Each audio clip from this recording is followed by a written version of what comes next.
Yo, yo, yo, yo, yo, what it do, YouTube? LTH coming at you with a video.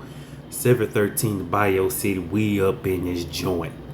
So, today is Saturday, October the 12th, 2024. And game day is a little less than 26 hours away.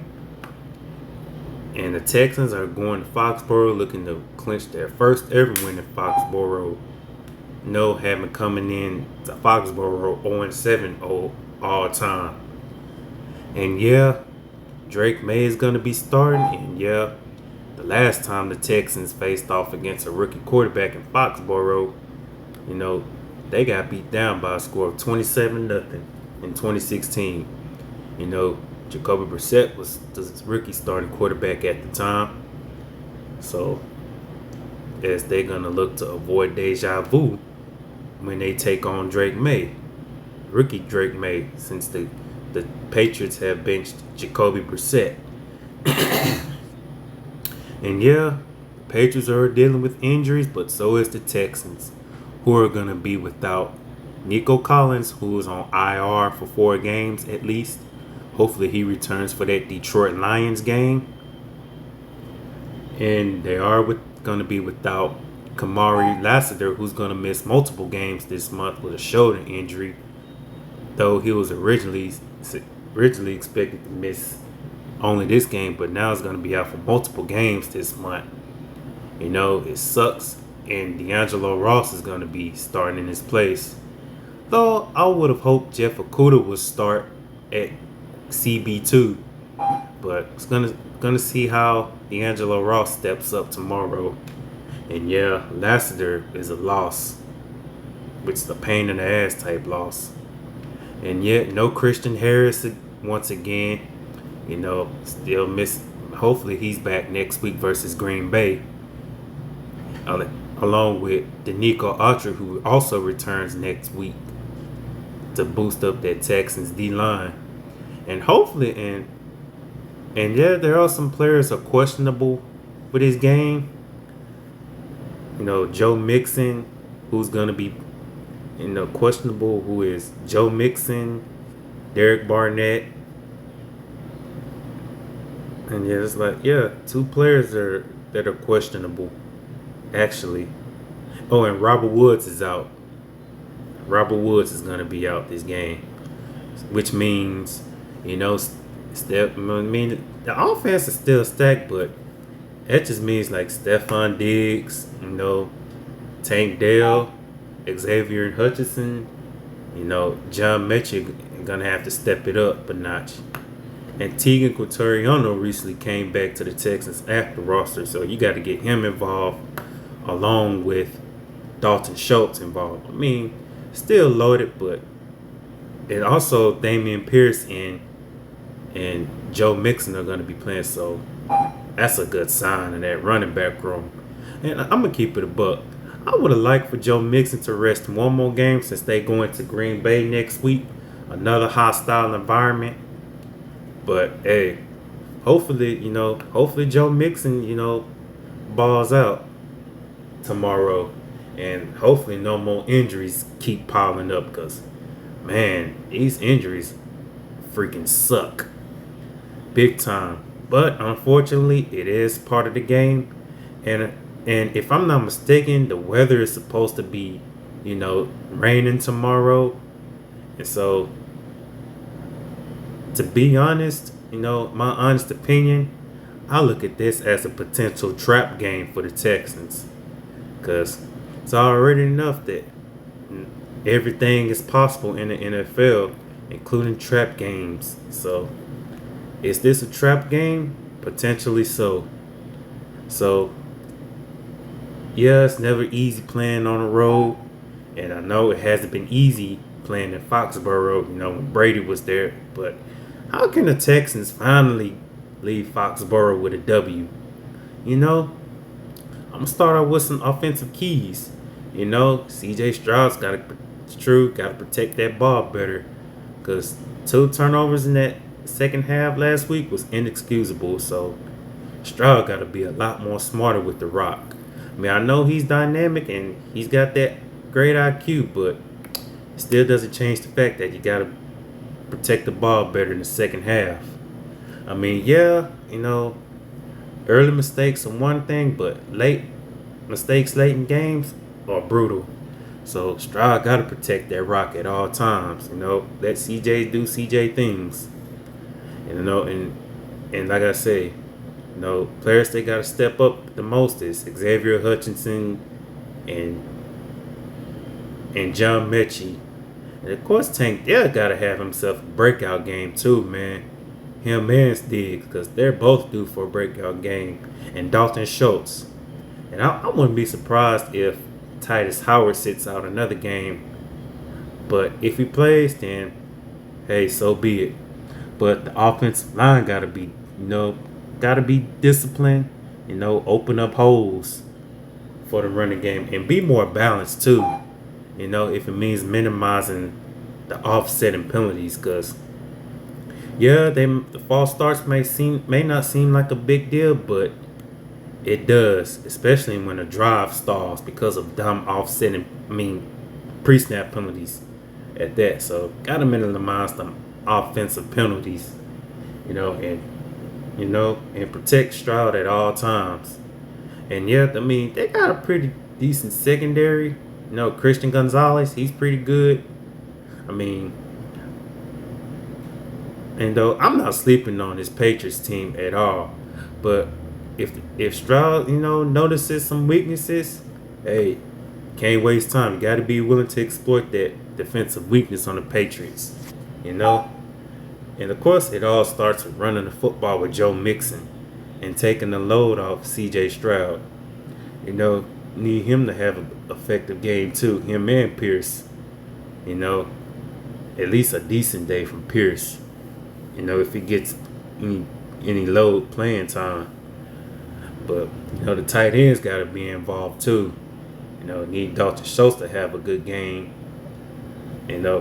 Along with Tegan Tutoriano. Courtesy of Nico going on the IR, which is brutally sucks. The leading wide receiver, but which soon to be no longer the leading receiver. But I don't really care for stats though. You know what I care about?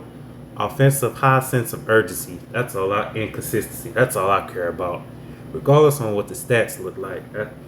Playing with a high sense of urgency is everything. It means a lot. So protect the football, win the time of possession, score early and often too. It would be nice to see the Texans finally drop at least 30 plus points this game, because so far, they have yet to score at least 30 or more points, due to penalties that kept the opposing teams in games, drive stalling and not being able to, gotta sustain drives and touchdowns. Yeah, field goals are cool, but won't win you many games, so gotta be willing to score touchdowns early and often. More touchdowns than field goals at that. Inside or outside the red zone, touchdowns matter in every game. So just like every possession matters, so does every touchdown matters. Regardless of who the opponent is, the Texans got to score touchdowns in order to win games. And like I say, gonna need productive days from guys like Stephon Diggs, Tank Dell, and the tight ends. Get the tight ends involved. Spread the field. And of course, if you want to spread that field effectively to keep the opposing defenses guessing, simple. Open up the playbook. Bobby Slowick has to open up the playbook if you want to spread the field and keep opposing defenses guessing. Because, yeah, he does get a lot of heat for as far as his predictable play calling goes. Screens, if you're going to do screen plays, effectively, do it on the early downs. And yeah, also running the ball on early downs is cool too, but do the screenplays on early downs, not the late downs. And of course, avoid the long, the third and longs too. Because, yeah, Avoid third and longs at all costs. Now, as far as the defensive keys, you know, I know Drake May is a rookie getting his first career start, but can't let him be comfortable in the pocket. Make him so uncomfortable, harass the hell out of him. And of course, the sacks gotta stack up too, cause yeah, the pressures are there. They're getting to the quarterback, but they're just not. The sacks just aren't there right now. And I get it; it's still early in the season, but sacks matter. You know, on every down, sacks matter. Got to be willing to deliver sacks. At least 3 to 5 sacks as a team, or even 6. Because if you can sack the quarterback, put as much pressure on the offense as possible. Put them in, force them into quick 3 and outs.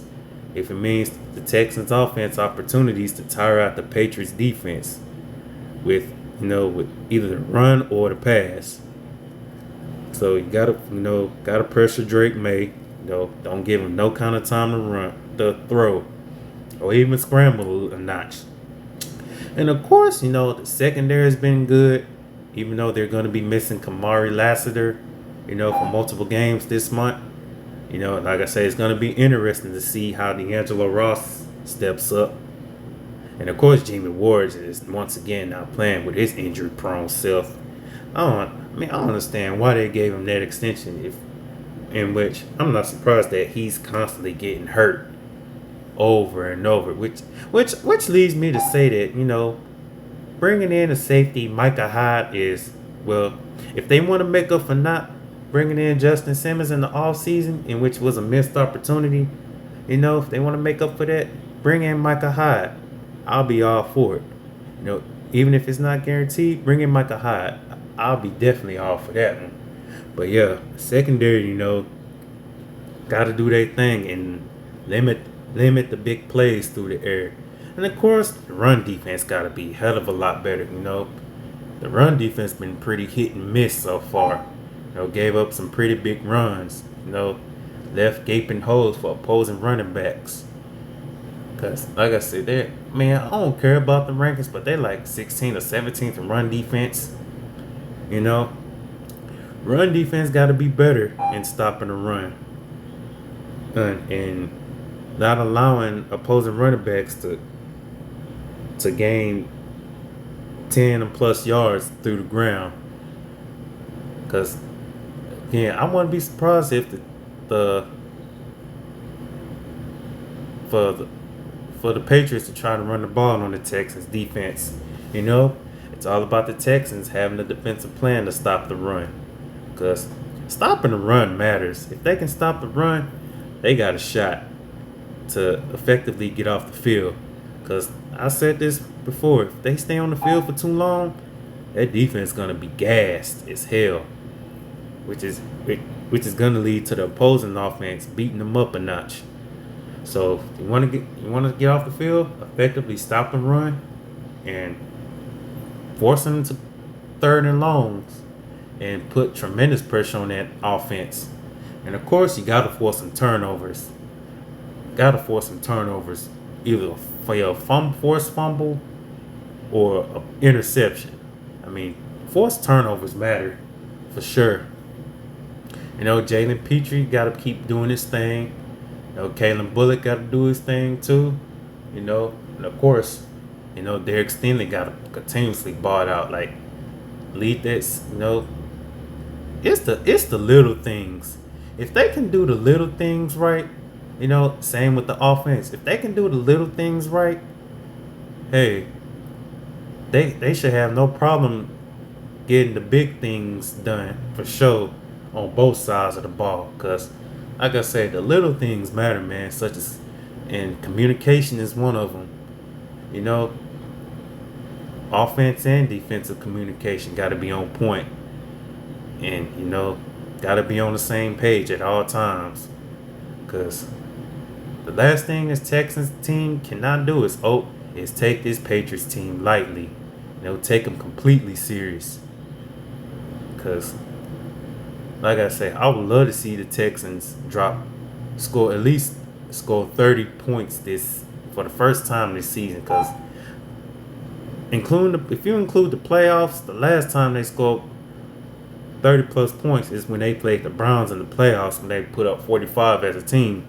But if we wanted to take out the postseason of 2023, it would be week 4 of last season when they dropped 30 against the Steelers, back-to-back games.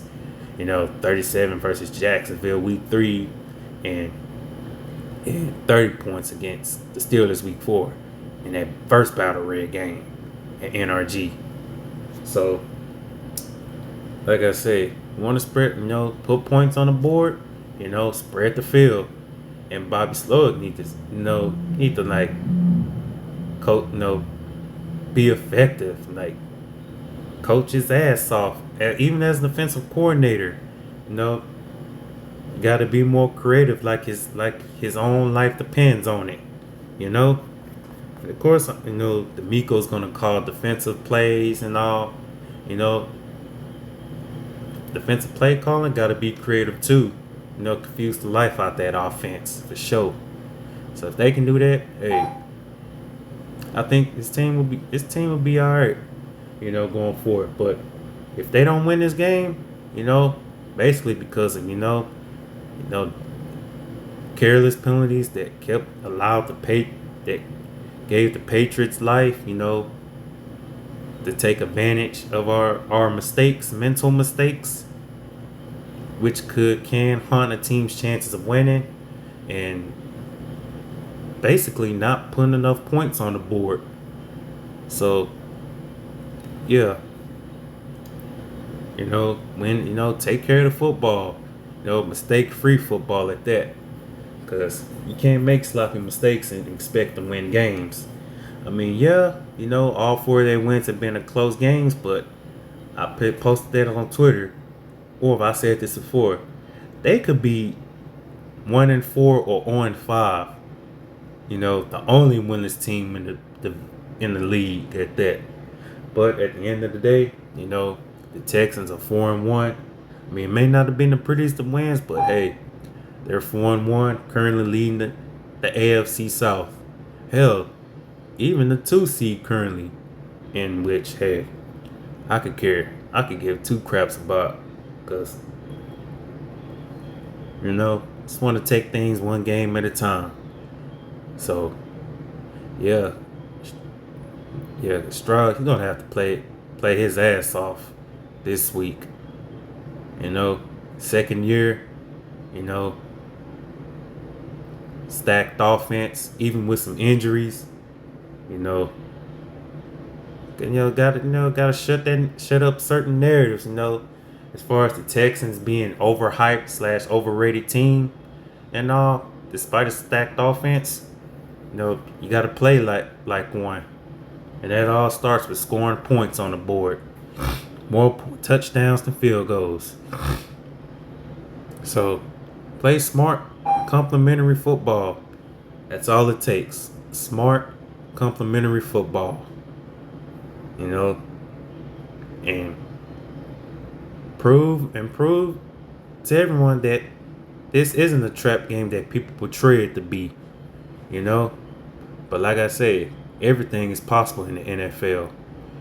But yeah, it's about all I got for this week 6 preview. So yeah, let's get this win tomorrow. Let's finally win in Foxborough. I mean, I know they can do it.